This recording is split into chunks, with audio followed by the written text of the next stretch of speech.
Welcome to The Herd, our weekly series on enterprise communications news with Dave Michaels and Zeus Karavela. I'm your producer, Kathleen Lassiter.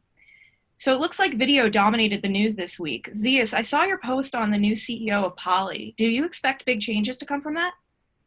Yeah, I do expect big changes at Poly. I think if you look at the business Poly's in, they make a lot of equipment that goes into corporate headquarters and office buildings. And if you look at the trends, from business leaders about what's coming post-COVID, fewer people are going in. And so I think a lot of what Poly has to do is think about their product line and how to adjust. I even look at some of their more successful products like IP phones, right? That market's going to get cut in half possibly.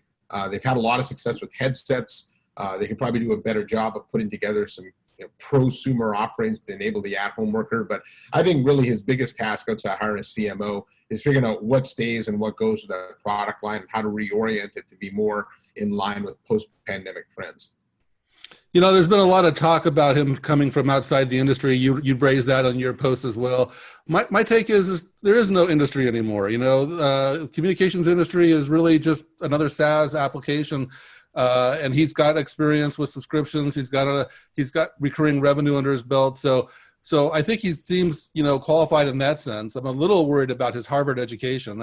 But admittedly, Poly has had some trouble with their supply chains. They've got some big back orders around some headsets and some other devices. And maybe it's a Harvard guy that will get to the bottom of that supply chain issue. Yeah, no, his bench is very strong, right? Tom Puro had a product called wifi, came from Cisco. Laura Marks knows Microsoft inside and out, right?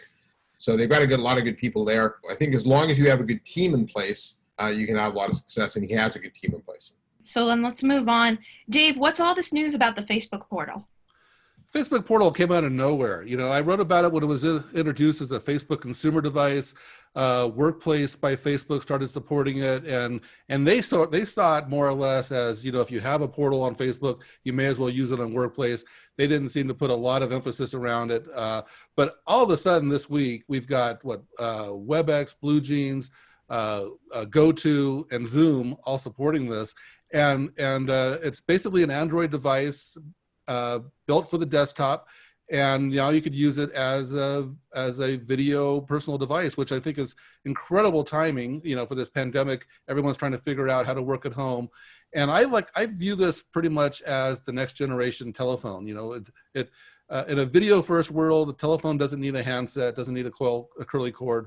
And so this is a dedicated device. It's actually very inexpensive. It's always on. It's a great entry point for video conferencing. And I expect this form factor to take off. In fact, Zoom's already announced that they're supporting the Google Nest and the Amazon Show. I don't even think the Amazon Show works with Chime. And so I'm not sure how that happened. Yeah. But I think this form factor is really important. And I think it's going to be also a gateway to Workplace by Facebook. Yeah, in fact, this is exactly what the collab vendor should be doing. As I mentioned in our last segment, talking about that people are working from home more. They're buying these devices to communicate with their loved ones, their friends and family, and things like that. So if they have the device, the collab vendor should figure out how to leverage them. In fact, if they like that experience, that may incent them to go buy a device from that manufacturer if they find they're using a particular vendor. Back to the points about Poly, and you made a comment about the phone market shrinking. This is the new phone, right? So advice to Shoal might be to prioritize something like this. Poly's had a lot of video phones over the last decade or so, and maybe it's time to stop putting a camera on a phone, but to put a phone on a display. Yeah, that's a good point. And the great thing about the Facebook portal is your entire social network's built into it. So if you can integrate that, now people can use that device to talk to people at work. It's really I had mentioned in my blog on that it's shifting the focus from the conference room to the living room, right? I think that's the reality of the world today. One more point about that Facebook portal. There's different models of it, but the Plus model, which is the one that I've got, is actually really tall. And one of the problems with the IP phones and some of the newer solutions on the market that have cameras is they're too low. Even the laptops could be kind of low, and you get that shot. That's why they're called the nostril cam. The nostril cam, yeah. And so the Facebook portal is actually really tall and has some amazing tracking technology in it. On to our next topic. Lifesize has acquired Kaptivo. Do either of you guys have any thoughts on this? Yeah, I like the acquisition. In fact, when BlueJeans was acquired by Verizon, I had made a point in the blog that I wrote that the era of the standalone video vendor is coming to an end. You can't exist on video alone. And we've seen just rapid consolidation of video vendors there. And I think what this is Lifesize hasn't been acquired yet. And so they went out and got Kaptivo. And for those not familiar with Kaptivo, they make a really cool device that you stick it on the wall, hang a whiteboard underneath, and whatever you write on the whiteboard shows up. They got some AI capabilities coming. So there's some cool stuff there. But this lets Lifesize get in the content space now too. So whiteboarding, it's part of the Desk Pro, the new Zoom device. It's an important part of collaborating from home. And so this gives Lifesize a good play. They're curious to see what they do next, right? If they go, add some other maybe better telephony capabilities, things like that. But clearly, it's an indicator that the video-only market is running out of steam. The whiteboard is the last analog device in the conference room, and it's an incredibly collaborative device. It's a really important device. There's been several attempts over the past several years of trying to bring that whiteboard into the electronic era. Most of them, like the WebEx board and several others, are two-way collaborative devices, and they're kind of expensive, and they can be a little intimidating. You have to use a stylus instead of a marker. You have to turn it on. You have to figure out how to save stuff. What the Kaptivo model is very interesting. It's actually an old school whiteboard, old school markers. It's not collaborative in the sense that other people can't contribute to the whiteboard, but so it's ideal for remote learning and schools and things like that, which is actually, e-learning is becoming very important all of a sudden. Yeah.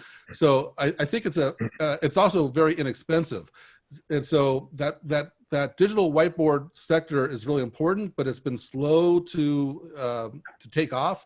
And I think this approach is very interesting, with it being low cost and familiar, kind of removes some of those important barriers. And if you think about the trend towards, as you mentioned, remote education, if every student's staying at home, how does a teacher write stuff on a board and let everybody see it? Well, you use a Kaptivo device, and by inexpensive, it's sub $1,000, right? So I think they have a 3-screen one coming as well. So once they can build some OCR technology into that, convert it to documents. Well, they already have the OCR technology, and they've even got translation people, which is really interesting, because you can write something on the whiteboard in one language, say in English, and different people remotely can see it in different languages. It actually recognizes the word and translates it per user. I think that's a great feature. And our last topic of the week is Ooma Extreme partnership. Do you guys have thoughts on that? What they're doing is a partner with Extreme, and they're offering managed Wi-Fi service. Now, if you think of post-pandemic trends, what's going to happen to most buildings is flexibility will be the key. Not everybody's sending all their workers back. People are doing it in shifts and things like that. So you're going to see more workplace flexibility, which means more use of Wi-Fi.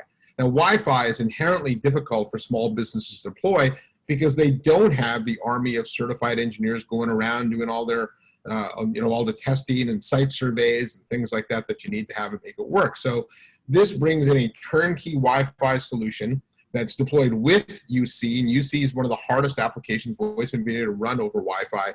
And so as an incremental add-on to the UC service, Ooma will manage small businesses Wi-Fi. And I think it's something that all the UCaaS vendors should be looking at. I think there is Dave, you and I have talked about this, that the pricing for voice continues to fall. So where does that incremental revenue come from? Well, from managed network services. I think SD-WAN is something they should be thinking about. And but managed Wi-Fi, clearly, to me, is kind of a slam dunk. I like this partnership a lot for a couple of reasons. But one thing is that the UCaaS industry is in danger of commoditizing itself. All these offers are too similar, and they need different ways of branching out. Ooma, this isn't the first time they've done it. This branching out into network services. They launched that Ooma Connect 460 a few months ago, which had the cellular angle and managed service capability with the cellular and managed wired. And so this is going right up that line. This is a managed Wi-Fi, kind of similar to the Meraki offer, I assume, and bundling that in with the UCaaS, I think, is really smart. Yeah, but expect to see more of that. I would hope to see it, anyways, from the mainstream UCaaS vendors. That concludes our second episode. On behalf of Dave Michaels and Zeus Caravola, thanks for watching. I'm Kathleen Lassiter, and we'll be back next week with What We Heard.